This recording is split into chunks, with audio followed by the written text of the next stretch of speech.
દમન નહીં, ઇન્દ્રિયોની સાથે સમજૂતી કે હે આંખ, તે બહુ ખરાબ જોયું, તને શું ફાયદો થયો? મારી બહેન, મારી દીકરી, તું મારા શરીરનું એક અંગ છો, મારા કાળજાનો ટુકડો છો, મારી આંખ. આપણે બાપ દીકરી વાત કરી લઈએ કે આ બધું ખરાબ ખરાબ ખરાબ ખરાબ જોવાથી તને ફાયદો શું થયો? આવી ઇન્દ્રિયો સાથે સ્નેહપૂર્વકનો સમ્યક સંબંધ એ આશ્રમનો બીજો ઢંગ, જ્યાં ઇન્દ્રિયોનું દમન ન થતું. જોકે આમ વિનોબાજીની વાતો મને બહુ ગમે, પણ વિનોબાજીની બધી જ વાતો કાંઈ હું પણ ન સ્વીકારી શકું. એ મહાપુરુષ છે એટલે કરી શકે. ગાંધીજી મહાપુરુષ, એ એમ કહે છે કે તમે રસોઈ સ્વાદવાળી બનાવો પણ સ્વાદ વગર ખાઓ, એ આપણને ન ફાવે. એટલે બનાવવી સ્વાદ પૂર્વકને ખાવું અસ્વાદ, એ વિનોબાજી કરી શકે, ગાંધી બાપુ, મોરારી બાપુ ન કરી શકે. તમે સરસ મજાના ભજીયા બનાવો તો મારે સ્વાદથી, ટેસ્ટથી જ ખવાય. અમારો જયભાઈ ગોંડલના ગાંઠિયા જો અમને આપે, એમ કહે છે ગોંડલના ગાંઠિયા વખણાય છે, અને જો એ ગાંઠિયા આપણને આપે તો હું મોઢું બગાડીને ખાઉં. 200 ગ્રામ ખાતો તો 300 ગ્રામ ખાઈ જાઉં. એટલે અસ્વાદ એ કઈ બહુ ફાવે એવું નથી, એ ખોટું ઇન્દ્રિયોનું દમન છે. બ્રોડકાસ્ટ બંધ કરો, ડીપ કાસ્ટ શરૂ કરો. આપણે ફેલાવવું છે બધું, મારું બધે જાય નહીં. તમે અંદર જાઓ. એ વિનોબાજી પણ એ સ્વીકારે છે. વિનોબાજીને ત્યાં એમને તો હું એક જ વખત મેં દર્શન કર્યા, રૂબરૂ મળ્યો ગીતાઈના ઉદઘાટનમાં. હું ને ડિવાઇન લાઈફ સોસાયટીના ચિન્મયાનંદજી, બજાજ પરિવારને, સ્વામિયા દાદા, બધા ગીતાઈનું ઉદઘાટન હતું ત્યારે હું ગયો. વિનોબાજીના દર્શન પણ, એમનું મૌન હતું. અને હવે જ્યારે પછી તો મેં એક પવનારની કથા કરી બ્રહ્મ વિદ્યા માટે, વિનોબાના આશ્રમ માટેની એક કથા કરી. હું વિનોબાના આશ્રમમાં રહ્યો, હજી પણ જાઉં છું.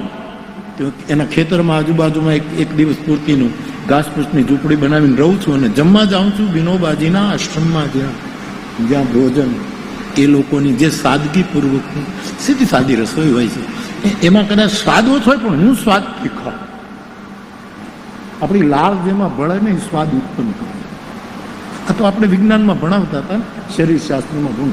લાળમાં જે ગુણો છે એ ઘઉંમાં તો મીઠાશ છે, પણ એમાં લાળ અમુક પ્રકારની ભળે છે, ત્યારે એ રોટલીમાં ખાંડ નાખ્યા વગરની ગળી લાગે, કારણ કે એક પ્રકારની લાળ અંદર રસ ભળે. લાળ મીન્સ રસ. વિનોબાજી મને બહુ ગમે, પણ હું એટલું જ કહીશ કે આશ્રમ બનાવવો હોય તો ઇન્દ્રિયોની સાથે સ્નેહપૂર્વકનો સંબંધ બાંધવો. કાનને બંધ ન કરી દેવાય, પણ શાસ્ત્રીય સંગીત સંભળાય, સુગમ સંગીત સંભળાય, લોક સંગીત સંભળાય, ભગવત કથા સંભળાય, વિદ્વાનોને સંભળાય. એના માટે કાન બંધ ન કરી દેવાય. કાનના દરવાજા બંધ કરવા માટે બીજું ઘણું એવું આપણું કાનમાં આવે છે, એને આવતું બંધ કરીએ. સ્નેહમય સમજૂતી ઇન્દ્રિયોની સાથે કે આશ્રમનો બીજો ઢંગ, એવું મારે સ્થાપવો નથી. આ તો તમે પૂછ્યું એટલે હું તમને કહું છું, મારે કાંઈ સ્થાપવું નથી. આપણે તો બહુ મોજ છે સાહેબ, આનંદ. આ ચેતન, તારે નવો આશ્રમ સ્થાપવો છે? જો મારા મનોરથીને નથી છાપવો, છોકરો ના પાડે એને નથી છાપવો. તમારે કોઈને છાપવો હોય તો હાથ ઊંચો કરે.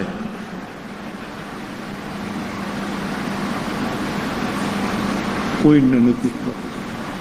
કદાચ આ લોક સમુદાયનો આ લોકમત પરિણામ તો 4મી તારીખે આવશે, પણ આજે પરિણામ આવી ગયું છે કે લોકોને આશ્રમમાં એટલી બધી રુચિ નથી. નહીતર તો બધા હાથ ઊંચા થાય ને કે અમારે કરવો છે, અમારે. પણ હું એનો અર્થ આશ્રમની પહેલી નથી. આશ્રમનો મહિમા બહુ છે, પણ જો આ રીતે થાય તો. અને અત્યારે વર્તમાન જેટલા આપણા સ્થાનોના આશ્રમો છે, આ લોહલંગરી બાપાના સ્થાનની કથા છે. બાપુ મને બહુ ખબર નથી, પણ આમાં જેટલી સંસ્થાઓ બાપુ જોડાયેલી હોય ને આપણી લોહલંગરીની સાથે, એમાં કોઈ આવતા હોય, કોઈ ન આવતા હોય, કોઈને ક્યારેક અણબનાવ હોય, મન દુઃખ હોય, એવા બધાને હું આમંત્રણ આપું છું કે હજી 5 દિવસ બાકી છે, બધા આવીને એકારે આરતી ઉતારો. અહીંયા આ બધી ભેદની દિવાલો તૂટી જવી જોઈએ. એક જ સ્થાનની કેટલી કેટલી શાખાઓ હોય છે. એ બધા આવે તો કેવું રૂડું લાગે.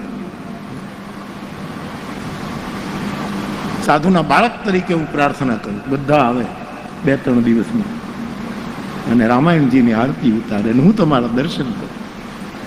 બાપુ ન આવતો હોય એને ફોન કરજો સામેથી.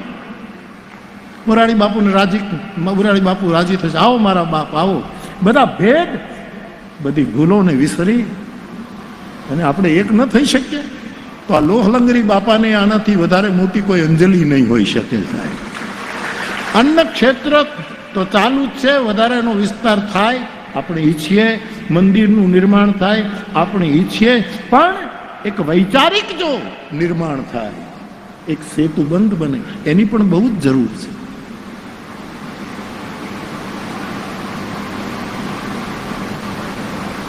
તો ઇન્દ્રિયોની સાથે સ્નેહપૂર્વકનો સંબંધ બને. અને એ સ્નેહપૂર્વકનો સંબંધ જો બનાવતા ફાવી જાય તો ખાલી સ્નેહ બાંધવો નહીં, સ્નેહ વધારવું.